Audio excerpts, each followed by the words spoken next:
101.1 FM Radio Suara Menara Kasih yang dipancar luaskan dari Jalan Manado Karangmulia Nabire Papua. Dan salam selamat bahagia Sobat Swameka. Kita jumpa lagi ya dengan Agus dalam satu acara yang sangat ditunggu-tunggu, Cermin Kehidupan.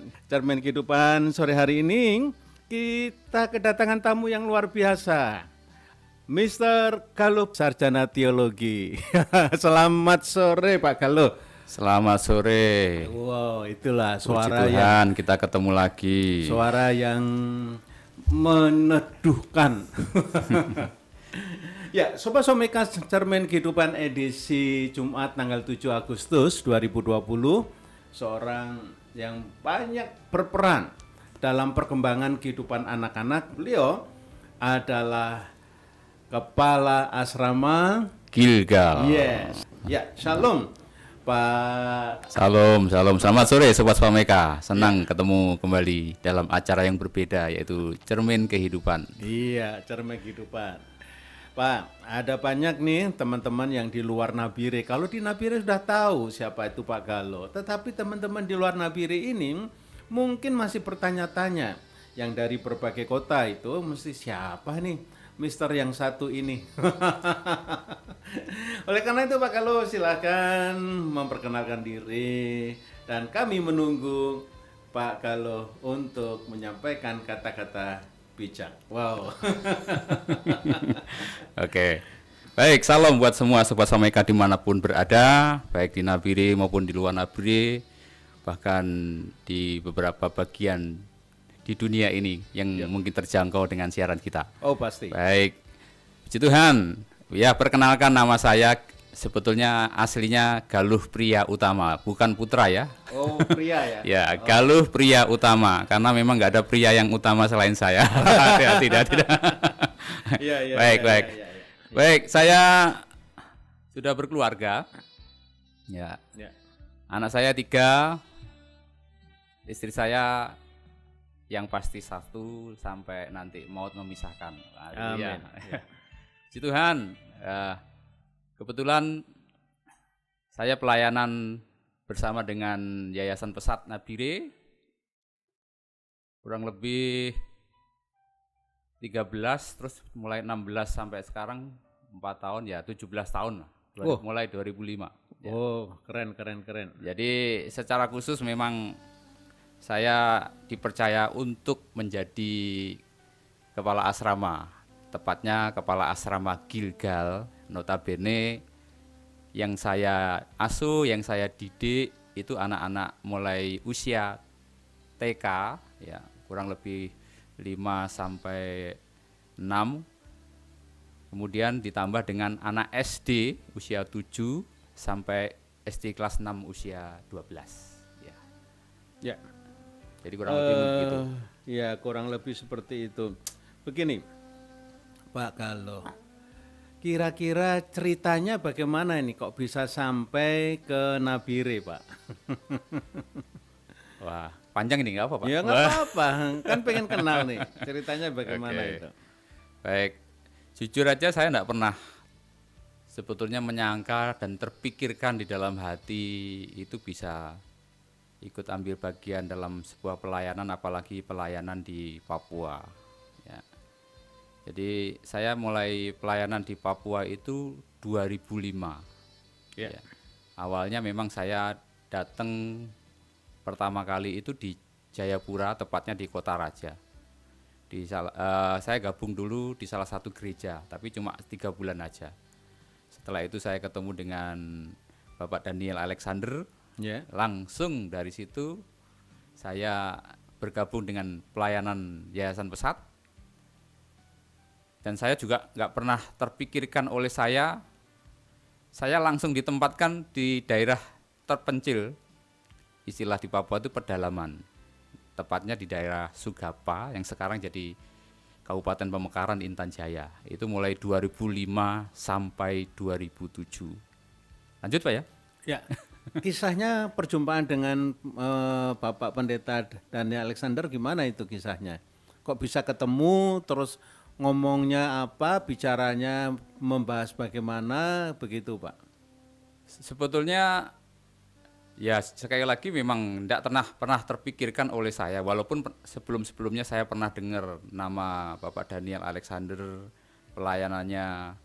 Sempat waktu saya praktek pelayanan, waktu saya sekolah Alkitab, beliau pernah melayani di Tanah Toraja dalam seminar keluarga. Saya tahu, saya yang mengikuti. Tetapi untuk komunikasi lebih lanjut belum. Ya, jadi waktu beliau itu 2005 nganter salah satu anaknya yang waktu itu sakit, sempat singgah di gereja di mana saat itu saya melayani. Dia Di mana tinggal itu Pak? Kota mana? di Jayapura, tepatnya di Kota Raja, ya di Kota Raja. Nah di situ beliau bersama dengan salah satu anaknya, dan ya tanpa sengaja kemudian kami ngobrol, cerita dan lain sebagainya. Nah, selesai memeriksakan anaknya dan selesai berobat, tiba-tiba dia bilang, ayo ikut pelayanan sudah ke Nabire. Tanpa berpikir panjang saat itu, saya langsung iyakan ya ajakan itu. Jadi setelah itu saya dan istri langsung ke Nabire. Di Nabire pun itu cuma sebentar aja, cuma 1 minggu. Setelah itu saya langsung terbang ke pedalaman itu tadi di Sugapa. Jadi Bapak asrama untuk anak-anak TK di TK Cendrawasih. Iya. Jadi kalau orang tuanya Pak Galuh asli dari mana? Orang tua saya asli Kediri. Oh, Kediri ya. Jawa Timur. Ya. Loh. Istri saya orang Tulungagung. Loh, ceritanya gimana kok bisa sampai ke Papua itu? Ya itu ya. Ya jujur aja, saya memang waktu itu apa ya? Pelayanan dulu di salah satu gereja, selesai lulus di sekolah Alkitab, sekolah kependetaan ya. Jadi 99 saya selesai, kemudian saya pelayanan di salah satu gereja di Sulawesi Selatan di Tanah Toraja. Kemudian 1 tahun saja saya balik ke Tulungagung, saya gabung di salah satu gereja dengan denominasi tertentu, 5 tahun di situ, dan kemudian itu terbersit tentang nama Papua itu tadi. Ya. Kemudian saya sebetulnya tidak tahu gimana untuk bisa sampai ke sana. Saya tidak punya channel, tidak punya hubungan siapa-siapa. Tapi tiba-tiba satu ketika ada salah satu teman akrab, teman baik, namanya Bapak Edi Sutopo. Ya.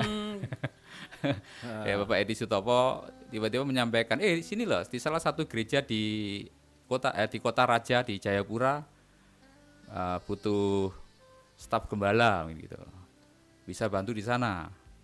Akhirnya saya iakan, tapi itu tadi cuma 3 bulan aja. Di situ ya, setelah ketemu dengan Bapak Daniel, saya langsung ke Nabire tadi. Apa yang menarik Pak pada waktu berjumpa dengan Pak Daniel Alexander ini?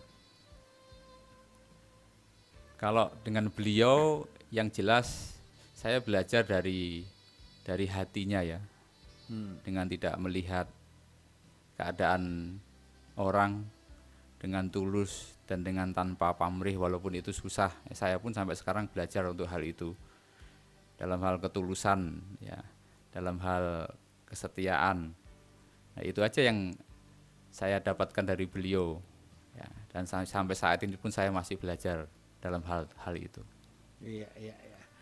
Luar biasa. Jadi pasti banyak kisah-kisah yang ya menegangkan, kisah-kisah yang itu pasti, menyenangkan ya. Begitu. Ya. Nah, jadi sudah 14 tahun ya? Iya, kurang lebih lah. Kurang lebih 14 17 tahun. Pak, 17 tahun. 17 tahun itu. Jadi kira-kira kisah-kisah yang menegangkan di Nabire atau di Papua ketika pelayanan bersama dengan Pesat apa saja Pak? Bisa ceritakan. Wah, ini banyak sebenarnya. Jadi begini, sebelum saya bercerita, saya mau sampaikan begini Pak Agus. Walaupun kita ini sudah ada dalam panggilan Tuhan dan bahkan dalam rencana Tuhan, karena saya memahami betul bahwa memang rencana Tuhan atas hidup saya, pelayanan saya seperti ini. Dan saya di Nabire hari ini. Saya yakin ini rencana Tuhan.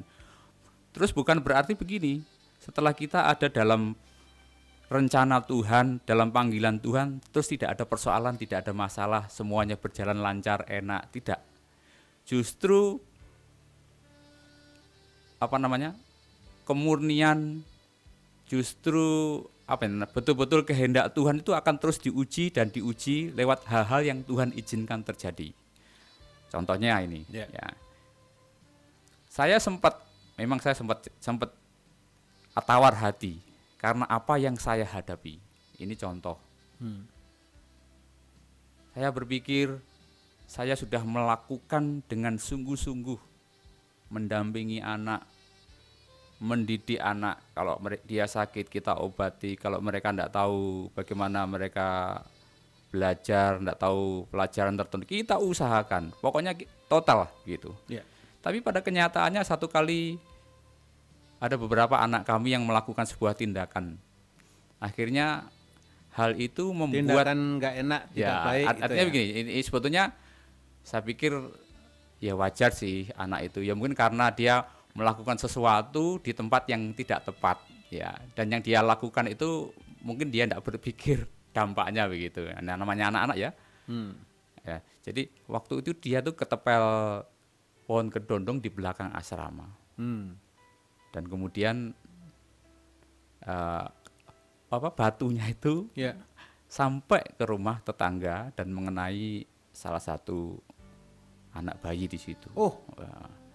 Ya walaupun sebetulnya belum terlalu sakit parah begitu, tapi reaksinya itu luar biasa Pak dari itu.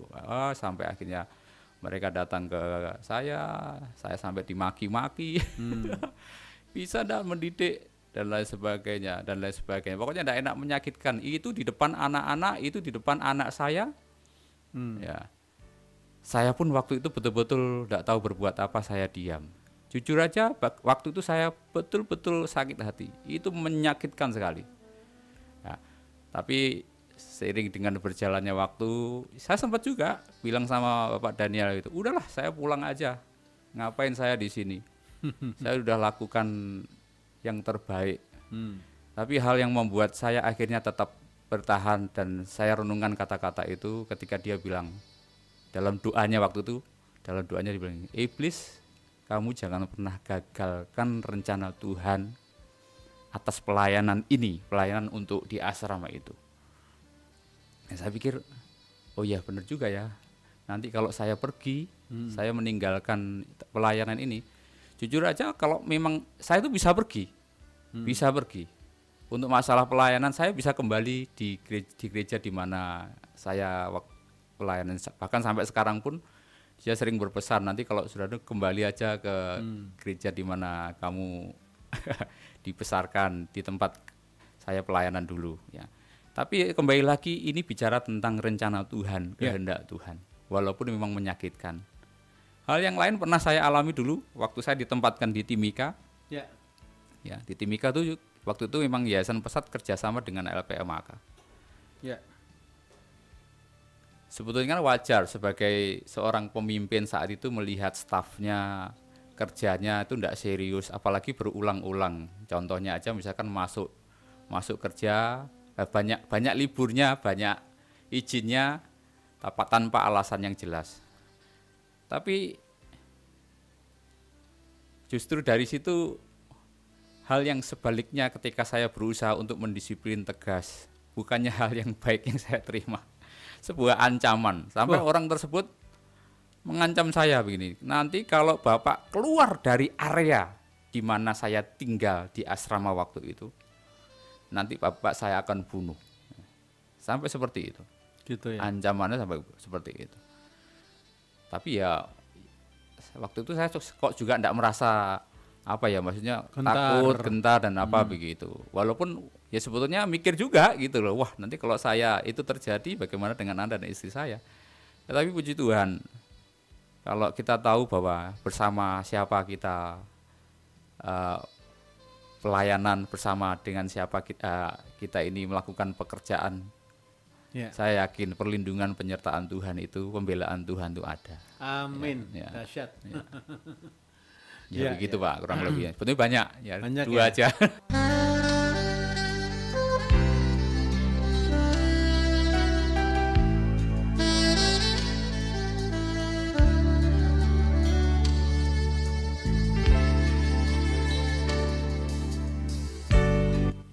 Bagaimana tangan Tuhan yang perkasa itu memimpin, menolong, mengarahkan kehidupan beliau sehingga tadi setiap ambil keputusan yang sungguh-sungguh ketika berjumpa dengan hambanya Bapak Pendeta Daniel Alexander, kemudian beliau itu taat.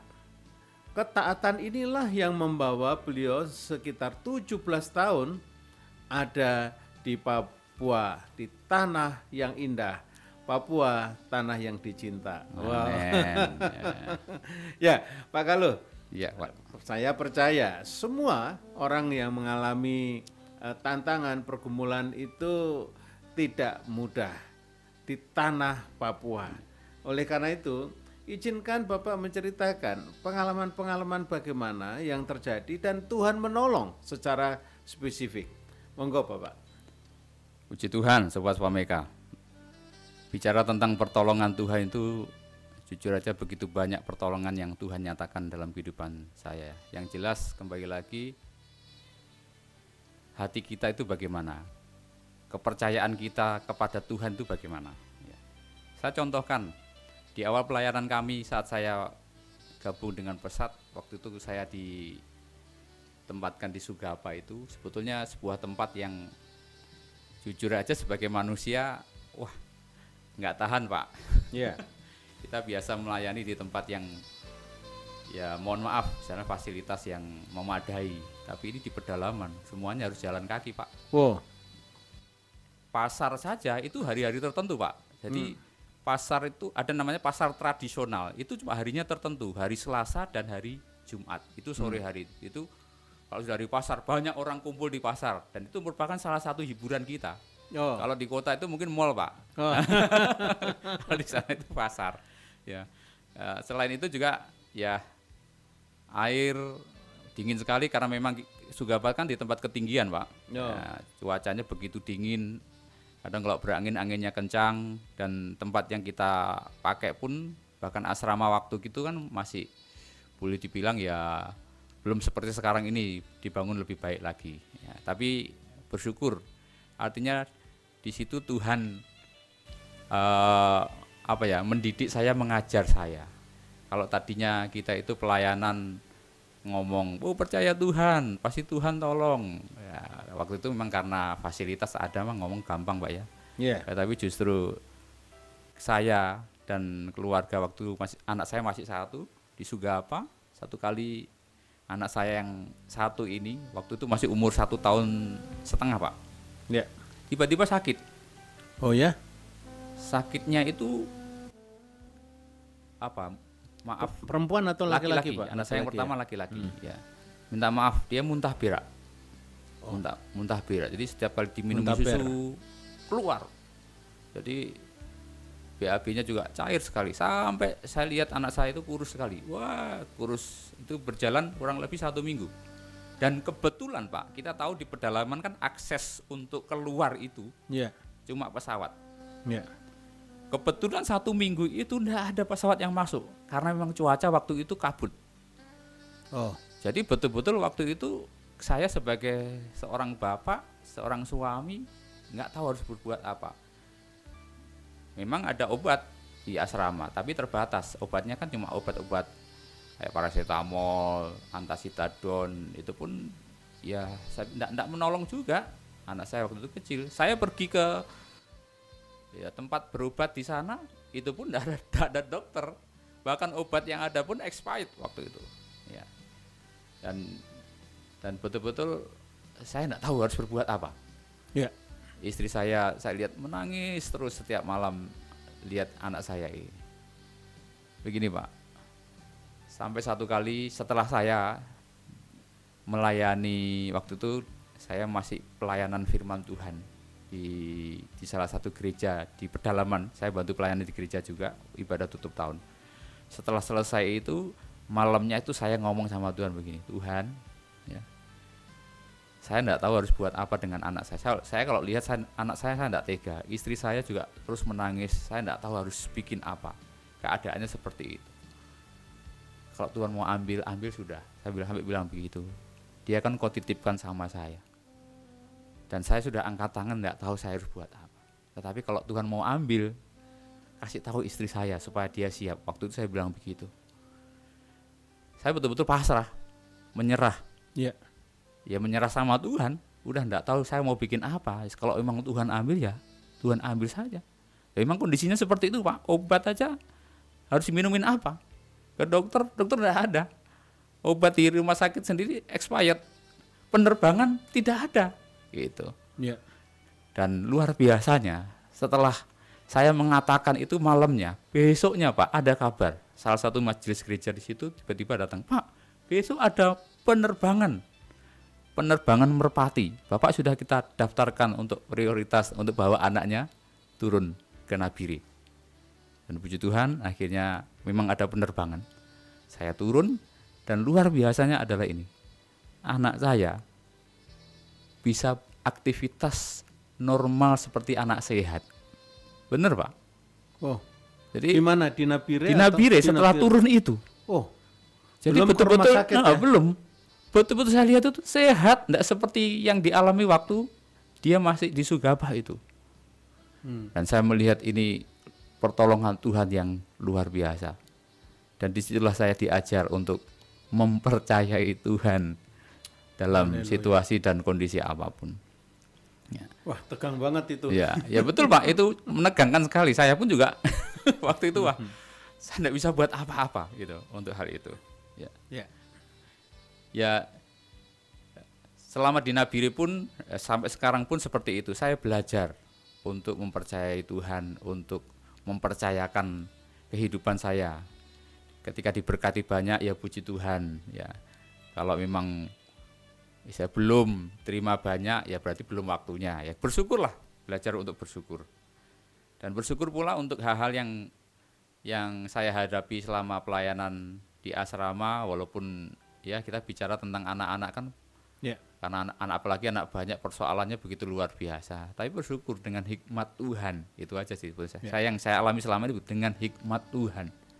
Kadang saya tidak pernah habis pikir ketika saya menghadapi masalah dengan anak-anak gitu. Tiba-tiba muncul sesuatu yang dalam hati dan pikiran, kamu harus lakukan ini, kamu harus lakukan. Sepertinya dituntun sedemikian rupa.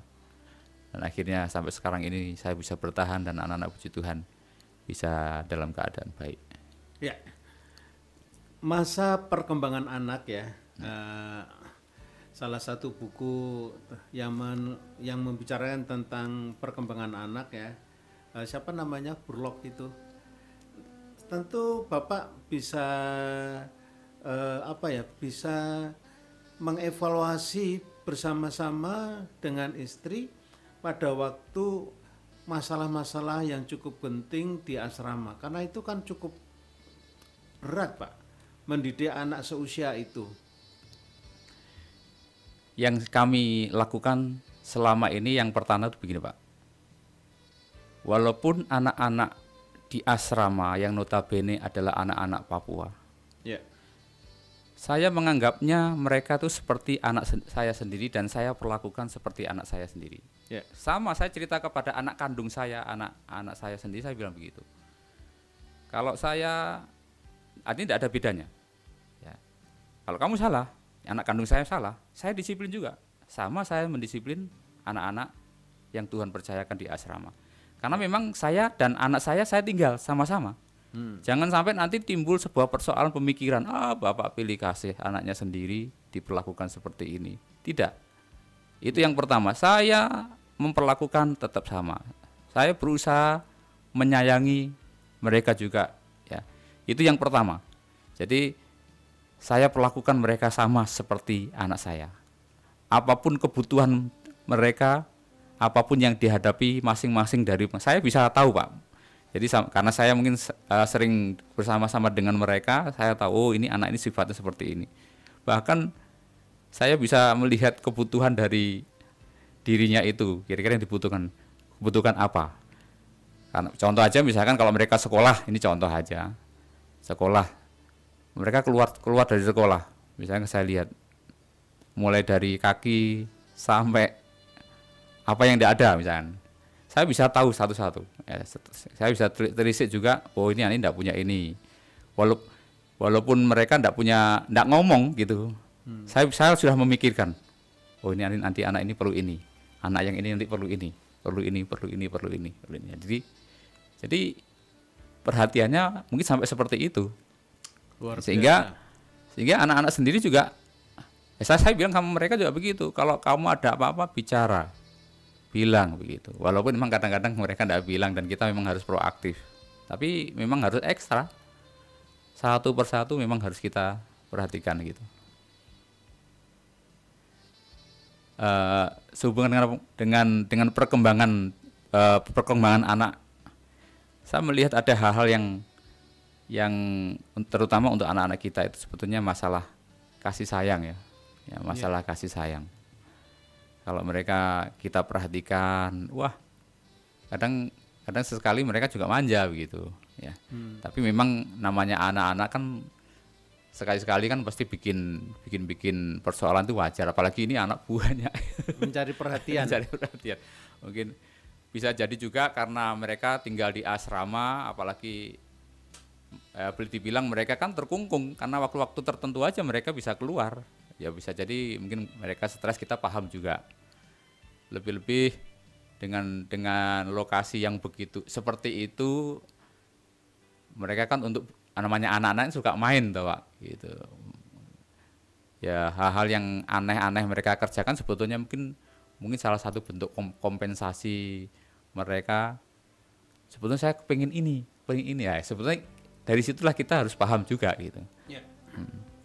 Jadi bersyukur sih, artinya dengan hikmat Tuhan, dengan apa yang Tuhan berikan kepada saya bisa boleh dibilang mendampingi mereka, membimbing mereka kepada apa yang seharusnya mereka terima. Dan bersyukur juga untuk kebutuhan-kebutuhan mereka selama ini boleh tercukupkan. Walaupun ya jujur aja kita tidak pernah berpikir, wah nanti saya mau hubungi ini, saya mau hubungi ini. Tapi tiba-tiba ada orang, kita bisa bantu apa, kita bisa tolong apa, kita bisa kasih apa untuk anak-anak. Ya mungkin karena itu tadi, karena hati kita kan betul-betul ingin memperjuangkan anak-anak ini. Ya. Sekali lagi sebetulnya masalah itu aja sih. Yang kita lakukan seperti itu. Jadi mendampingi mereka, menganggap mereka seperti anak kita sendiri dan memperhatikan apa yang menjadi kebutuhan mereka. Dan ini kan sama juga dengan keluarga begitu kan ya. Ya. Nah, saya pikir begitu sih Pak. Ya. Jumlahnya sekitar berapa Pak? Sekarang ini anak yang ada di asrama memang sempat kita dulu sampai 56 sempat, tapi sekarang coba saya mulai sedikit kita kurangi, apalagi situasi seperti ini. Saya tidak tambah. Mungkin karena dengan tenaga yang terbatas ya. Dengan orang-orang yang terbatas, boleh dibilang ya mungkin saya sampaikan kepada Sobat Swameka dimanapun berada, memang untuk pelayanan seperti itu tidak semua orang terbeban mau ambil bagian dalam pelayanan ini. Betul dibutuhkan hati yang rela untuk hal ini. Karena memang ada banyak orang yang mengatasnamakan pelayanan anak tinggal ini dan sebagainya. Tapi untuk beberapa bulan kemudian, beberapa tahun kemudian sudah mulai berubah, tidak kerasan, tidak tahan, akhirnya ambil jalan yang lain. Yang jelas dibutuhkan yang namanya kesabaran, kerelaan. Hati seorang bapak. Nah, saya bersyukur, saya tidak pernah berpikir, jujur aja saya tuh dulu tuh pengen jadi gembala Pak. Ya mungkin sampai sekarang ini saya terpikirkan, wah pengen jadi gembala, tapi kenapa tidak? Ya kenapa itu tidak terjadi? Bisa jadi saya memang gembalanya anak-anak dan saya memang dipercaya untuk mengembalakan anak-anak. Saya berpikir seperti itu. Ini jemaat saya harus perhatikan total. Ya, saya harus perhatikan total, baik jasmani, rohani, apalagi kesehatan mereka, penghidupan mereka, dan bahkan kita berpikir nanti pelajaran mereka pun kita pikirkan. Kalau mereka tidak ngerti pun kita juga susah Pak, sedih. Misalkan ada laporan, anak ini tidak bisa perkalian, tolong diperhatiin. Kita ikut susah juga, walaupun anak itu banyak, gitu. Ya seperti itulah. yang kita lakukan, yang saya pikirkan. Ya. Ya, tentu anak-anak yang berlatar belakang dari Papua seperti itu kan perlu penanganan khusus. Yang kira-kira yang kuat untuk menangani itu di bidang disiplin atau di bidang apa kira-kira untuk anak-anak itu boleh mengalami suatu terobosan di dalam kehidupan, mengingat latar belakang budaya dan latar belakang kehidupan sosial mereka. Saya memang pernah berpikir begini Pak, kenapa ya mereka itu kok artinya tidak seperti anak-anak yang lain. Yang lain itu di mana maksudnya? Maksudnya yang lain yang di luar Papua begitu. Ya Jawa. maaf, saya bilang saya pernah berpikir kayaknya lebih gampang ya ngatur anak-anak di Jawa kayak di Jawa begitu daripada anak-anak ini. Sempat saya berpikir begitu. Terus akhirnya ada sebuah pemikiran, justru kamu itu ada untuk mereka gitu. Yeah. Ya, justru kamu ada itu untuk mereka. Ya. Akhirnya saya coba belajar untuk menekuni, memperhatikan mereka.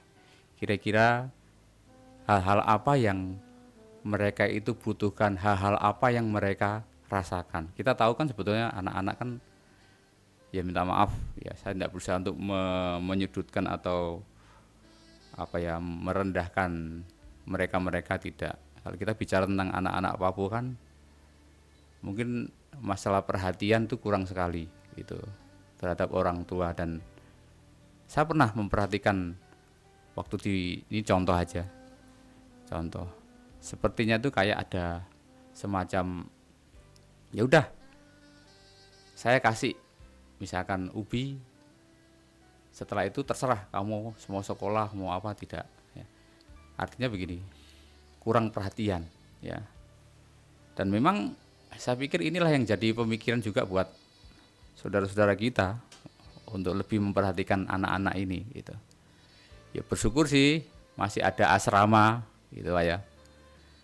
Dan saya bersyukur pula begini, memang kenapa sih setiap kali saya pelayanan selalu diperhadapkan dengan anak-anak Papua gitu loh. Yeah. Dan saya bersyukur saya bisa belajar dari mereka juga. Walaupun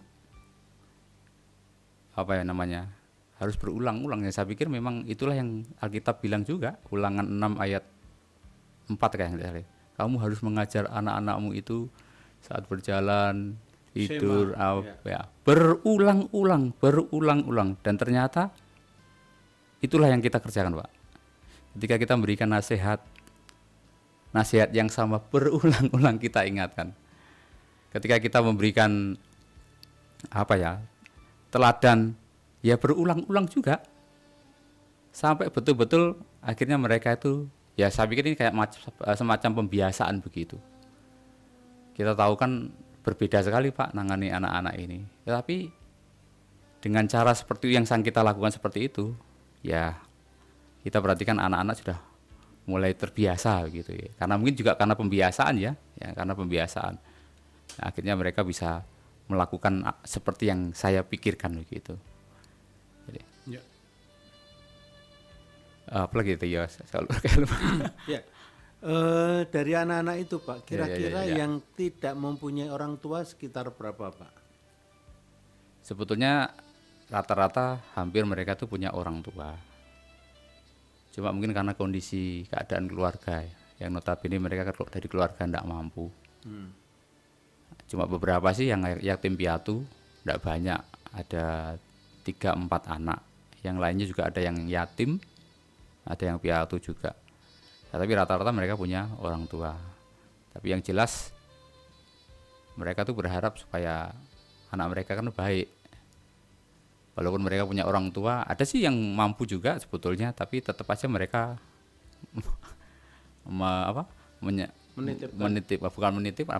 istilahnya menyerahkan ke asrama juga begitu. Jadi ya kita cuma membantu aja. Tapi akhirnya selama ini kita penerimaan kita coba berusaha untuk prioritaskan untuk keluarga-keluarga yang tidak mampu. Gitu. Ya.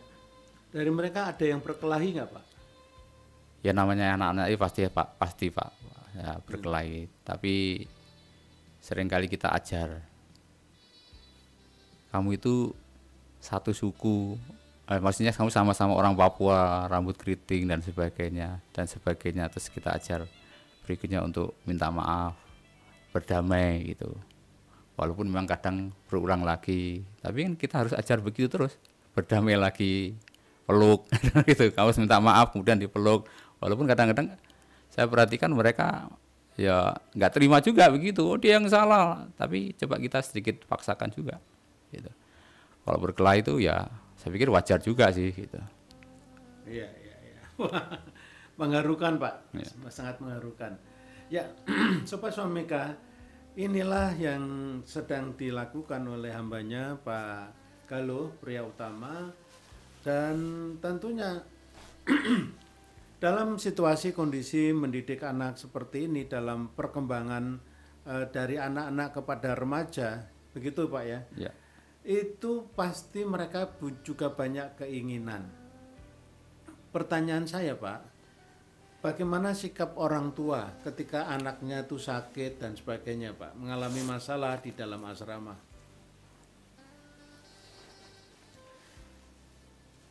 Yang pertama kita akan terus membangun komunikasi dengan mereka.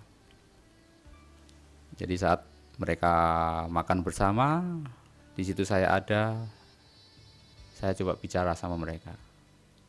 Apapun persoalannya, termasuk apapun yang menjadi kebutuhan mereka.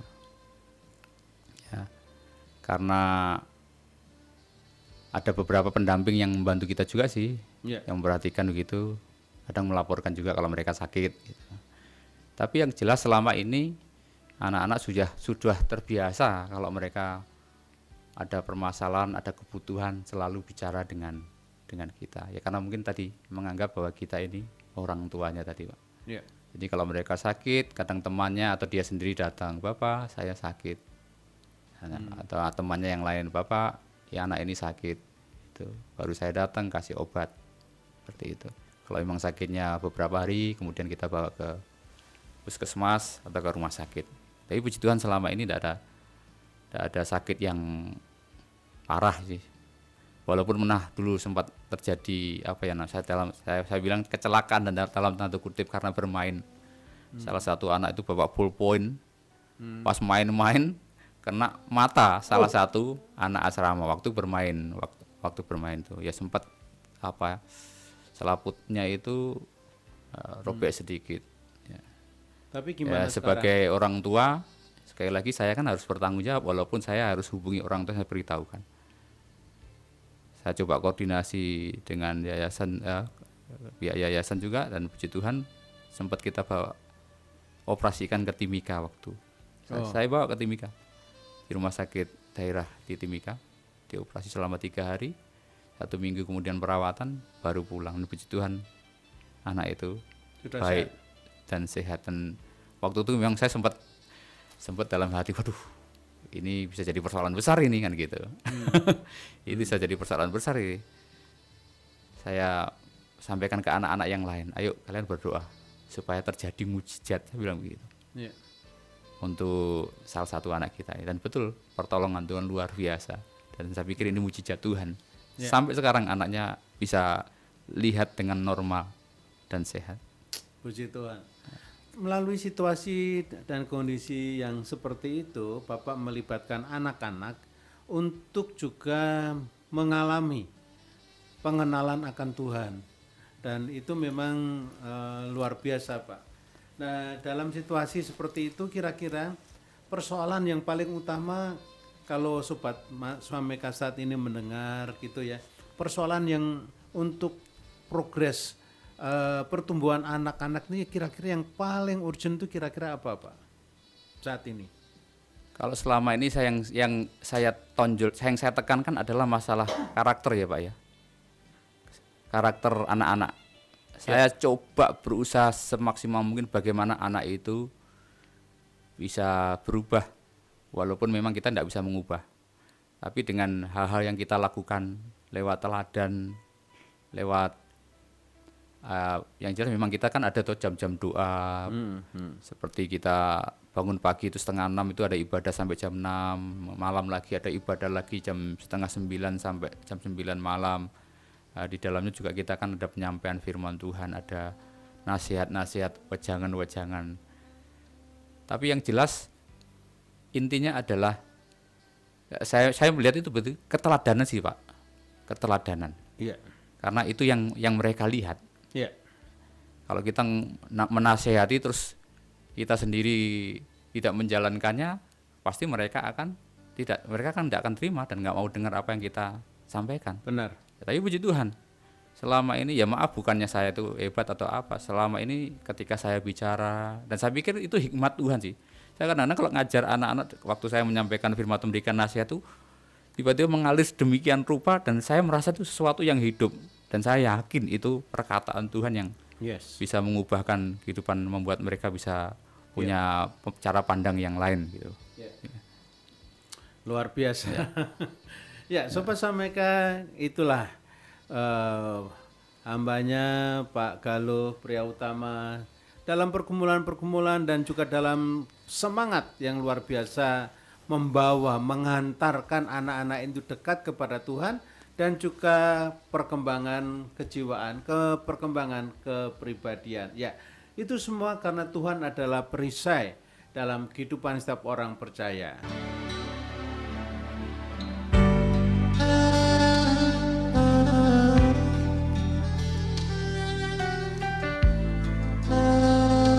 Ya, Sobat Swameka yang dikasih dan diberkati oleh Tuhan Yesus, kalau kita memperhatikan anak-anak Papua ini yang diasuh oleh Bapak Galuh Pria Utama ini ada 38 anak. Itu nggak mudah. 38 itu pengasuhnya ada berapa, Pak? Yang terlibat dalam pelayanan ini ada 4. Jadi sebetulnya totalnya 6, saya dan istri, ada 4 staf yang ada yang membantu kami. Yang perempuan ada 3, itu bantu untuk masak, mempersiapkan pakaian, dan kadang mendampingi jam-jam belajar tertentu. Ada satu lagi staf asrama laki-laki 1, ya mungkin lebih kepada maintenance di asrama. Termasuk kita minta tolong untuk pendampingan juga waktu jam-jam belajar. Ya sebetulnya beratnya tuh ya minta maaf, saya enggak berusaha untuk menyampaikan bahwa teman-teman itu tidak penuh untuk terlibat ke anak-anak, tidak maksudnya. Tapi memang kenyataannya kan memang untuk hal-hal hubungan dengan anak-anak itu lebih kepada saya dan istri. Mentor langsung saya dan istri. Jadi mengapa saya batasi sementara ini 38, sebetulnya tujuannya itu supaya saya bisa maksimal betul dalam mementorin mereka secara keseluruhan begitu. Karena memang anak-anak juga kan begitu, saya perhatikan begitu. Kalau giliran staf asrama yang bilang, mereka mungkin kurang, tetapi giliran saya bicara gitu, mereka lebih dengar begitu. Tapi nggak tahu juga sih, sebetulnya saya sudah bilang mereka tuh kedudukannya sama dengan bapak dengan mama. Mereka juga orang tuamu juga, sekarang sampai bilang begitu. Kau harus dengar juga. Tidak. Kadang ada yang bilang lebih dengar ke saya sama istri. Tapi seperti itulah ya. Kondisinya, Pak. Menurut Bapak nih, kira-kira seandainya ada pendengar ini yang ingin membantu Bapak, apakah masih menerima atau bagaimana, Pak? Membantu dia, mungkin membantu terpanggil untuk mentor dan sebagainya. Itu kalau masih, kira-kira syaratnya itu apa saja, Pak? 38 itu banyak loh, Pak. Iya, betul. Jadi begini, kami terutama saya sebagai kepala asrama sangat terbuka untuk bantuan siapapun yang mau terlibat dalam pelayanan kami dalam bentuk apapun. Misalkan kalau memang saya mau ngelesin salah satu mata pelajaran misalnya bahasa Inggris atau wah senang sekali saya. Karena sebetulnya itu yang saya inginkan juga. Ini salah satu contohnya, Pak. Ya. Ya kalau memang nggak bisa berupa donasi-donasi yang lain, kebutuhan asrama, kebutuhan anak-anak. Karena anak-anak kan kebutuhannya banyak, Pak. Ya. Mulai dari sepatu, kaos kaki, seragam, baju harian, makanan, Pasta gigi dan lain sebagainya gitu. Ya kalau memang ada sobat Swameka yang digerakkan oleh Tuhan untuk terlibat dalam pelayanan kami, ya kami sangat terbuka sekali ya untuk hari itu. Nanti mungkin bisa berhubungan langsung dengan Yayasan Pesat, atau mungkin bisa yang di Nabire atau di sini bisa langsung menghubungi kami, atau kalau memang perlu nomor kontak saya bisa. Berapa Pak? Nomornya berapa Pak? Ya, Silakan. nomor saya 0852 120 36082. Saya ulangi ya. Ya. 0852 120 36082 atas nama Galuh Pria Utama, Kepala Asrama Gilgal Pesat Nabire.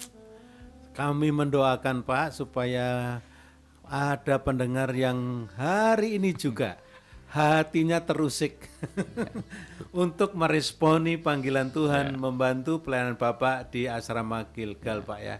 Kapasitasnya sebenarnya berapa sih Pak untuk anak-anak itu?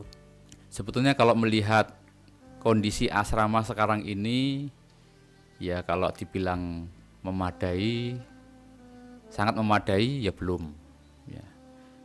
Kalau mungkin nggak dinilai itu masih cukup lah, nilainya masih C Pak. Ya. Karena anak-anak kami itu yang laki-laki itu ada 29. Karena asramanya itu kan masih kecil sekali, yang itu kan di tempat kami ya di Gilgal itu kan asramanya kan 2 lantai, yang di atas laki-laki, yang di bawah itu perempuan. Dan kapasitasnya terbatas sekali. Dulu sempat sampai anak itu 35. Jadi tidur itu waduh kepanasan mereka. Sampai akhirnya saya pindahkan di tempat yang lama begitu. Tapi tidurnya di bawah pakai kayak macam matras begitu. Kadang kan kasihan juga gitu. Jadi mengingat itu juga akhirnya penerimaan kami juga terbatas. Sebetulnya kami kepingin lebih banyak yang kita tampung. Tapi selain kondisi asrama, saya pikir nanti orang-orang yang terlibat ini loh Pak, yang kadang susah dicari juga ya. Nanti kita sudah terlanjur terima banyak, kapasitas banyak, tapi sedikit orang yang mau terlibat dalam pelayanan ini, yang bisa jadi staf asrama menangani anak-anak ini. Kalau tidak ada ya akhirnya kembali kepada saya yang kerepotan juga gitu. Puji Tuhan pasti Pak. Mulai hari ini, sore betul. ini Amin. ada beberapa yang terpanggil. Kita rindu ada perkembangan. Iya, luar biasa. Ya, Sobat Swameka, demikianlah perbincangan kami dengan Bapak Galuh Pria Utama. Mungkin closingnya Pak akan menyampaikan sesuatu. Yang pertama yang perlu mungkin saya bagikan sesuai sehubungan dengan apa yang saya alami. Ayo kita belajar untuk hidup dalam rencana Tuhan dan mengenapi rencana Tuhan dalam hidup kita. Karena itu penting. Yang kedua, belajar mempercayai Tuhan, tidak usah khawatir. Dimanapun kita berada, kalau kita tahu bahwa itu tempat di mana Tuhan tempatkan kita, pasti Tuhan akan memelihara, pasti Tuhan akan buka jalan. Yang ketiga, dan ini yang lagi Tuhan kerjakan dalam kehidupan saya adalah setia dan taat. Setia dan taat dengan apa yang Tuhan percayakan. Itu saja sih. Iya. Terima kasih Pak Galuh Pria Utama yang sangat mengasihi jiwa anak-anak, dan tentunya kasih dan anugerah Tuhan melimpah bersama dengan Ibu dan para pengasuh dan setiap anak-anak. Pak Galuh, terima kasih untuk kehadirannya. Kiranya kasih anugerah Tuhan melimpah dalam kehidupan Pak Galuh. Haleluya.